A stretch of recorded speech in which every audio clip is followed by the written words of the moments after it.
Okay, so everything we've been talking about up till now is what's a one-to-many relationship, but there's other kinds of shapes of relationships between tables, and the biggest new one that we haven't talked about is what we call many-to-many relationships. And so this is my data model for the software that runs the AutoGrader called the Sugi software. And one of the more common situations is the course to user mapping. And so the problem is that you can have many users and you can have many courses, and many users can be a member of many courses, and many courses can have many users. And so the notion of one album belonging to an artist, and it turns out that album artists really should be many-to-many. So album and artist really should be many-to-many. But the idea is we have to have a relationship. And so what we can't do is we can't say there's users to courses. We can't have the many on this side and the one on that side. And we can't go users to courses and have the many on one side, the many here and the one on that side. You can't do that. So the relationship is truly between users and courses is many to many. So what you end up having to do is you actually make a table in the middle, right? And so we'll talk about this. So everything we've done so far is many to one. And that just means that you can have lots of rows that are like 7, 7, 7, 7 in the track, and then there's 1, 7 over here. It's 1, 7. And so lots of foreign keys, lots of rows of the foreign key. You can have vertical duplication of the foreign key, but you can't also then have this.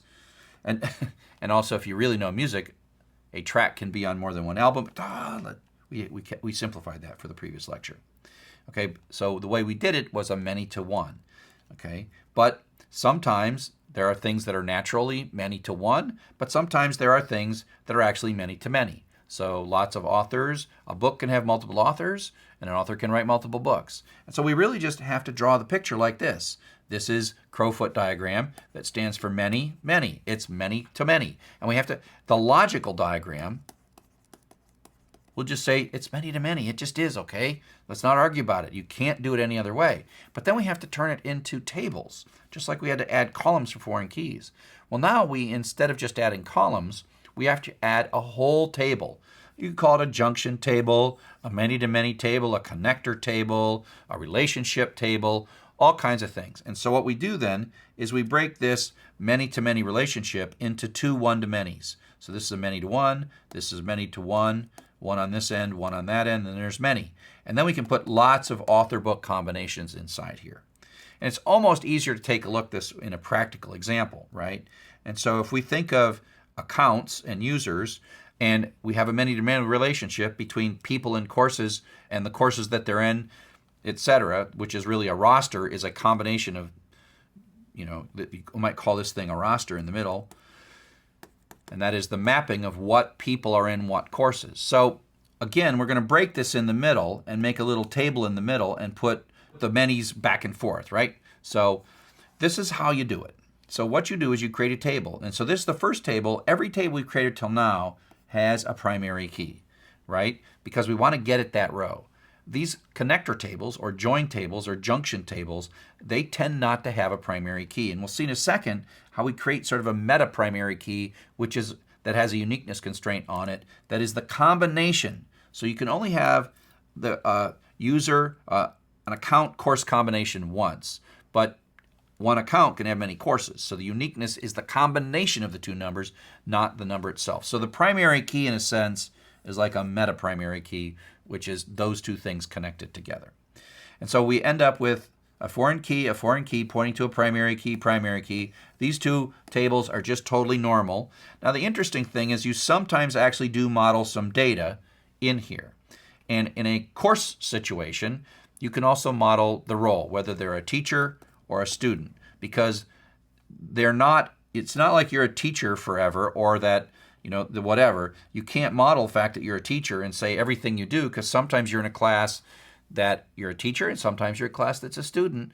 And so the fact that you're a teacher-student gets modeled at the connection, right? So we have this connection, it's a many-to-many connection, but we kind of have this role that's modeled at the connection point between these two things. And so that's an aspect. You don't always have to have data in the connector table, but it's also okay. And sometimes the data in the connector table is the only way to put it. So another thing you might put in here is like grade or something, because you can't say that you get one grade because you're in many classes. So you might have a final grade in lots of classes, and so it's what grade did you get in the class that you're in. Okay, so there is data to model sort of here in the middle at times, in the middle of the connection. So in a logical diagram, we don't really draw this picture, but there is data that lives there. So the tables that we're going to create are pretty straightforward. We'll start with the outside ones. We've got an account table. By now this should be familiar.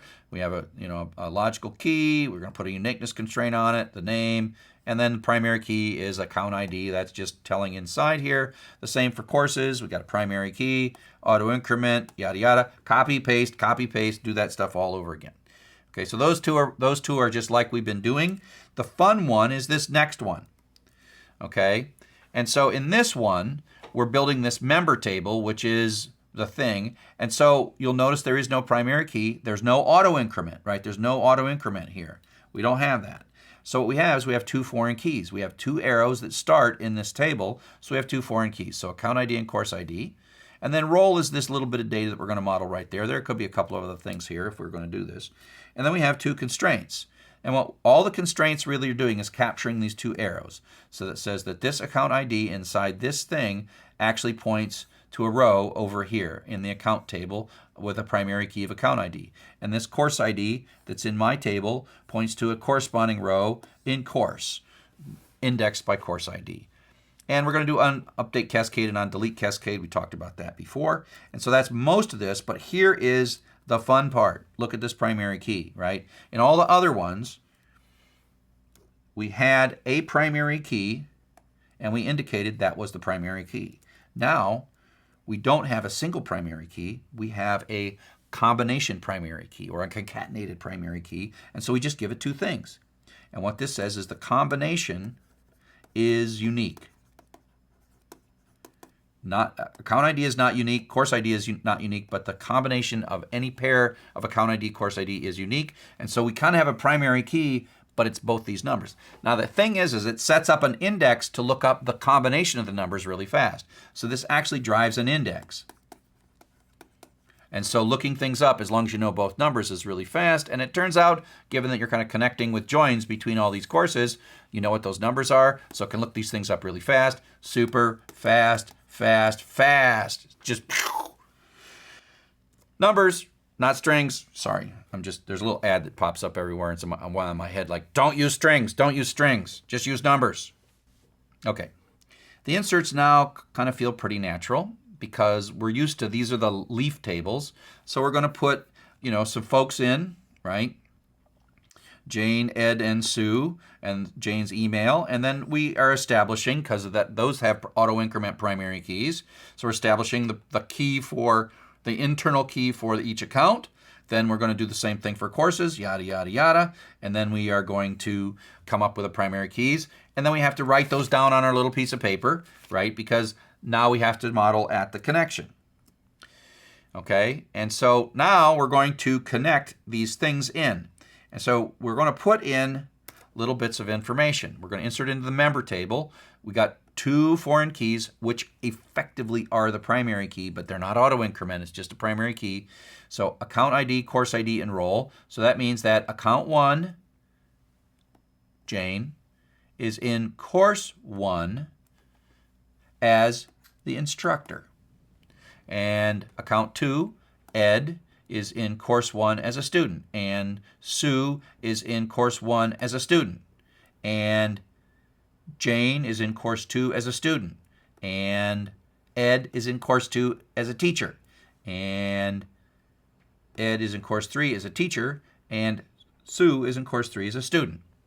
So what we're doing is we're making these things are like in here, and we are putting connections where appropriate, and it doesn't have to just be one connection, okay? And so we have to know all these numbers by knowing these numbers and then knowing how to connect them. But this is really just modeled data. That's the role that's there. So we're going to insert those. That's just drawing little lines. That's how we draw lines inside of databases. And so if we're going to join this back together, we're going to want to produce a bit of output. That Ed is in PHP as a teacher, Sue is in PHP as a student, Jane is in Python as a teacher. So how to produce that? Well, you write a join statement, right? You write a join, and I think of this as joining through, right? We join through the membership table. So we're kind of taking from two sides, and we merge all these things together, and we pull this all in, okay? So we're going to select the account name, the member role, and the course title. That's going to get us all this stuff. And then we're going to join from the account, joined with a member, joined with a course. That's creating the super meta row. It's kind of this big. Member here is in there. Member is going to contribute role, basically. And the on clause, 3 tables, 2 relationships. Arrow, arrow. On clause, member account ID equals the account ID. And the member course ID equals course ID. Again, you should be able to write these in your sleep if you've been naming your things correctly. Now, I got an order by here that basically says, I'd like this to go in ascending order of course title, followed by descending order of member role, and then followed by within a role. So in this case, so this is the most important sort. This is the second most important sort. And then when these two things match, then Ed and Sue will sort that way. And so now we can sort of get a course roster list. Who's the teacher, who's the student in all of our courses by joining all those things together.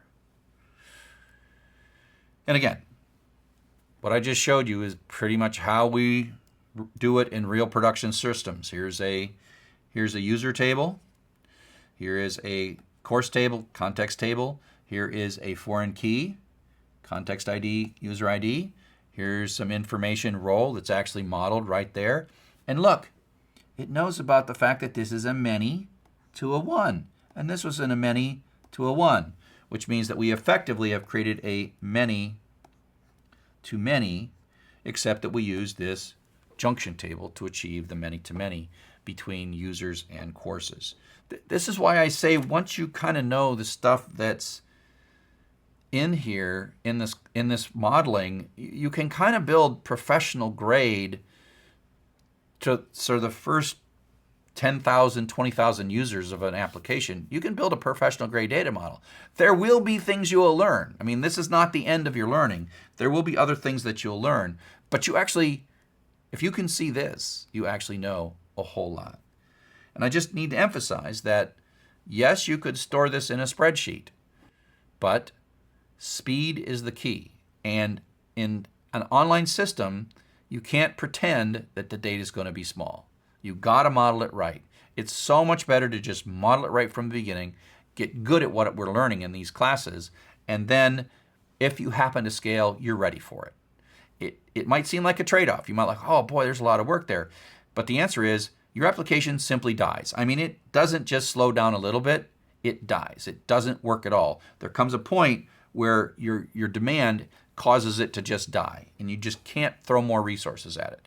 And so this is where startups, you always hear about them. Oh, we wrote this cool thing, and oh, we had to throw it all away and rewrite it. And that's because they didn't think about their data model early enough. So that's end of a whole bunch of lectures talking about database. Databases allow us to scale to large amounts of data and pull those things in very speedy. The key is one copy of string data elements. Don't allow that vertical duplication. That's called database normalization. It is a science of its own. We know enough of it to be dangerous. The key is that storage is smaller and the amount that's scanned is smaller, and so that's really cool. And it is an art form, and literally you can learn the basics and they're beautiful and you can actually be very competent, but you will learn forever. I love sitting down with somebody smarter than me about databases and say, what about this? What about that? And even some of the rules of database normalization. Sometimes you apply them, and then sometimes you got to cross the streams. I'm like, oh, wait a sec. So there's a lot of learning. The fun thing is to learn the basics, and then later you can learn the exceptions. Cheers.